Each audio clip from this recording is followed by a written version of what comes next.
Hello and welcome two strings of life, जहाँ पे हम बायोलॉजी रिलेटेड टॉपिक्स को बहुत ही इजीली डिस्कस करते हैं। आज की इस वीडियो में हम लोग देख रहे हैं क्लास 9 का chapter improvement in food resources. और आज की इस वीडियो में हम लोग देखेंगे कैटल से रिलेटेड उनकी शेल्टर नीड्स के बारे में और उनकी फीडिंग नीड्स के बारे में। So without any further ado let's get right into the video. Shelter यानी कि किसी भी एनिमल या फिर किसी भी ऑर्गेनिज्म के रहने की जगह को शेल्टर बोला जाता है।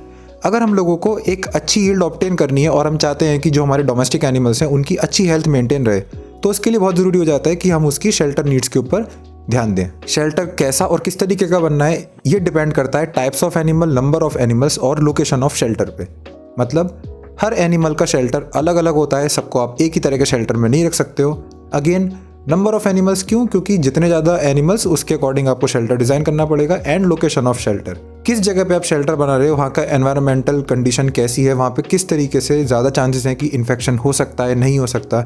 इन सारी चीज़ों का आप ध्यान रखते हो when you are constructing a shelter for domestic animals. तो क्या क्या कैरेक्टरिस्टिक होती हैं एक अच्छे शेल्टर की?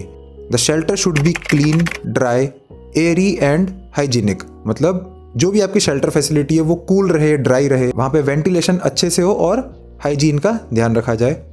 सेकंड, वहाँ पे एडिक्वेट सनलाइट आनी चाहिए। एडिक्वेट सनलाइट मतलब अच्छे अमाउंट में सनलाइट आनी चाहिए ताकि जिन भी एनिमल्स को आपने वहाँ पे रखा हुआ है वो अच्छे से ग्रो कर सकें। और जो आपका शेल्टर है वो इतना स्पेशियस होना चाहिए कि जितने भी एनिमल्स वहाँ पे रह रहे हैं उनको अच्छे से जगह मिल सके ताकि वो ग्रो और नर्चर हो सके। आपका शेल्टर इस तरीके का होना चाहिए जो कि एनिमल्स को प्रोटेक्शन प्रोवाइड करे। प्रोटेक्शन किसकी चीज़ से प्रोवाइड करनी है? एडवर्स एनवायरमेंटल कंडीशन, जैसे कि too much of heat, cold, humidity, rain. And एक और इंपॉर्टेंट चीज़ है विच इज़ प्रीडेटर्स। प्रीडेटर्स होते हैं वो एनिमल्स जो कि किसी दूसरे एनिमल को खाते हैं। तो आपको इस चीज़ का भी ध्यान रखना चाहिए कि एक तो एनवायरमेंटल कंडीशन से आपके एनिमल्स को बचाया जाए और कोई बाहर का जानवर आके उनका शिकार ना कर ले।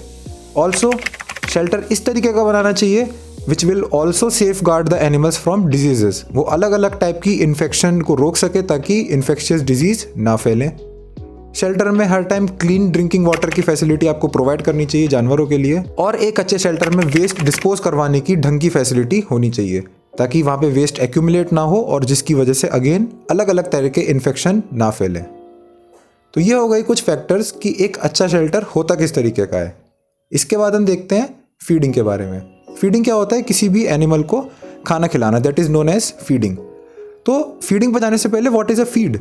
कोई भी फूड मटेरियल जिसके अंदर इतने एसेंशियल न्यूट्रिएंट्स हों कि वो एनिमल को अलग अलग चीज़ों में सपोर्ट प्रोवाइड कर सके, जैसे कि growth, development, reproduction and general maintenance of the bodies. तो इस टाइप के फूड को जो कि ये सारी कंडीशंस प्रोवाइड कर सके उसे हम बोलते हैं फीड। अब एनिमल्स को किस तरीके का फीड प्रोवाइड करना है, क्योंकि हर एनिमल की अलग अलग रिक्वायरमेंट होती हैं। तो ये किन किन चीज़ों पर डिपेंड करता है? Age, pregnancy, lactation, nature of work, state of health and growth habits. Pregnancy सबको पता है, लैक्टेशन का मतलब मैंने लास्ट वीडियो में बताया था कि कोई भी एनिमल या कोई भी मैमल जिस टाइम पे मिल्क प्रोड्यूस करता है वो उनका लैक्टेशन पीरियड बोला जाता है। और यहाँ पे क्योंकि हम मिल्क यील्डिंग ऑर्गेनिजम्स की बात कर रहे हैं जैसे कि काउस, बफेलोज, तो उनके लैक्टेशन का ध्यान रखा जाता है, उसके हिसाब से भी फीडिंग डिसाइड की जाती है। अलग अलग टाइप के एनिमल्स की अलग अलग फूड रिक्वायरमेंट होती हैं, लेकिन generally protein rich diet recommend करी जाती है एनिमल्स को, ताकि अगर हमको मिल्क ऑब्टेन करना है या मीट ऑब्टेन करना है तो वो अच्छी क्वालिटी का हम लोगों को मिल सके। फूड रिक्वायरमेंट भी दो तरह की होती हैं, एक तो मेंटेनेंस रिक्वायरमेंट और एक milk yielding requirement. Maintenance requirement क्या हो गया?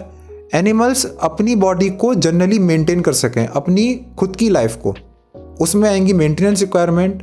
और उससे सरप्लस अगर हमें अच्छी क्वालिटी का मिल्क या फिर कोई भी यील्ड चाहिए तो उसके लिए हम एक्स्ट्रा चीज़ें सप्लाई करते हैं ताकि हमें अच्छी क्वालिटी का यील्ड प्रोवाइड किया जा सके बाय दोज एनिमल्स। तो जो भी हम फीड प्रोवाइड कर रहे हैं एनिमल्स को उसके दो कंपोनेंट होते हैं। फीड मतलब खाना, ठीक है।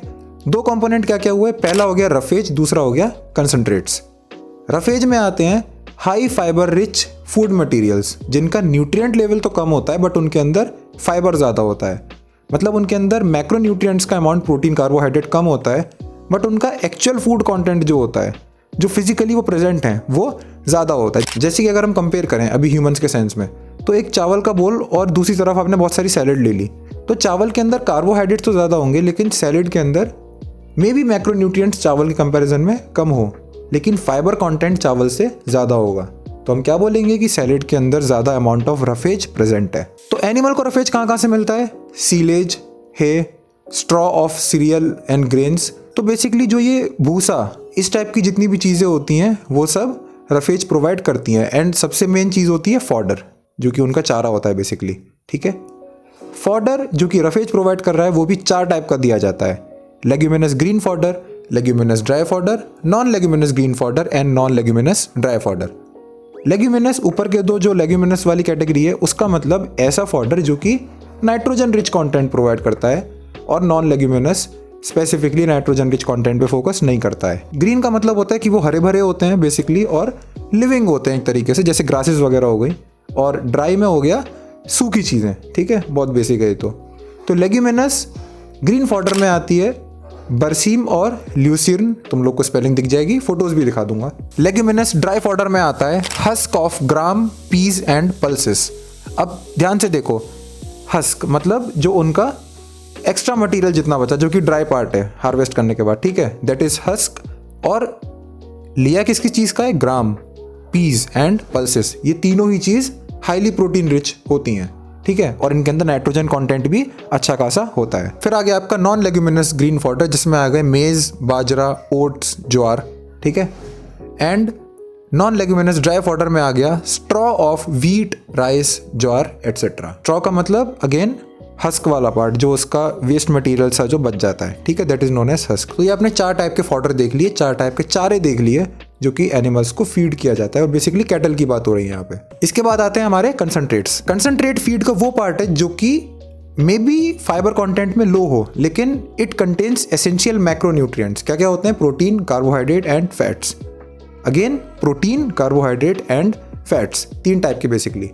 तो इसमें हम क्या क्या चीज़ें देते हैं, पहले हम देखते हैं सीरियल और ग्रेन्स ज़्यादा से ज़्यादा दिए जाएं, जैसे कि मेज़, बाजरा, ओट्स, ज्वार, बार्ले, ठीक है, ये सारी चीज़ें दी जाएं जो कि रिच सोर्स ऑफ कार्बोहाइड्रेट होते हैं। प्रोटीन्स के लिए कुछ पल्सेस सप्लाई करते हैं, और फैट के लिए ऑयल सीड्स प्रोवाइड करते हैं। इसके बाद आता है सेकंड चीज़, ऑयल केक।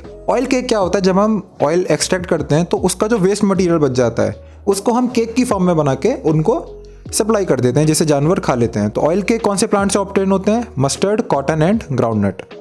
थर्ड आता है rice bran, wheat bran, gram chaff and molasses. ये कुछ वेस्ट मटेरियल जैसे हैं हमारी प्लांट फार्मिंग से जो मिलते हैं, बट एनिमल उन पे फीड कर सकते हैं। राइस ब्रैन और व्हीट ब्रैन, जैसे कि नाम से समझ में आ रहा है, राइस और व्हीट के प्लांट से मिलती है हार्वेस्ट और थ्रेशिंग करने के बाद में। ग्राम शाफ्ट जो होता है वो ग्राम यानी चने से मिलता है। और मोलासिस क्या होता है, जब शुगर बनाई जाती है from the plant of sugar cane, तो उसमें जो विस्कस मटेरियल बच जाता है, those are known as molasses, जिसको जानवरों को फीड करवा दिया जाता है और उनको एसेंशियल न्यूट्रिएंट्स मिल जाते हैं। इसके बाद फीड में एक और चीज़ आती है, रैशन। 24 घंटे के अंदर एक एनिमल को जितना फीड प्रोवाइड करवाया जाता है that is known as its ration. और राशन की क्वांटिटी इस तरीके से रखी जाती है ताकि उसके अंदर मोस्टली सारे एसेंशियल न्यूट्रिएंट्स कंबाइन हो जाएं। तो 24 घंटे के लिए जितना फूड प्रोवाइड कराया जाता है that is known as ration. साथ ही साथ ये तो हो गई न्यूट्रिएंट्स की बात। अगर एनिमल को कोई डेफिशिएंसी या फिर कोई डिसऑर्डर है तो उसका भी ध्यान रखा जाता है कि कौन कौन सी चीज़ हम उसके फीड या फिर राशन में इंक्लूड कर सकते हैं ताकि वो उस डिजीज से बच सके। तो राशन की न्यूट्रिएंट क्वालिटी का ध्यान रखना क्यों ज़रूरी है, ताकि हमें अच्छी यील्ड मिल सके, जानवरों को प्रोटेक्शन प्रोवाइड की जा सके अगेंस्ट द डिजीजेस और उनकी अच्छी हेल्थ इंश्योर हो। So this was it for this video. I hope आप लोगों को सारी चीज़ें अच्छे से क्लियरली समझ में आई होंगी। अगर आप लोगों ने चैनल अभी तक सब्सक्राइब नहीं किया है तो सब्सक्राइब कर लो, अपने और क्लासमेट्स के साथ शेयर कर दो मेरी वीडियोज़ को। मिलता हूँ मैं आपसे अपनी नेक्स्ट वीडियो में। Till then take care, keep learning and bye bye.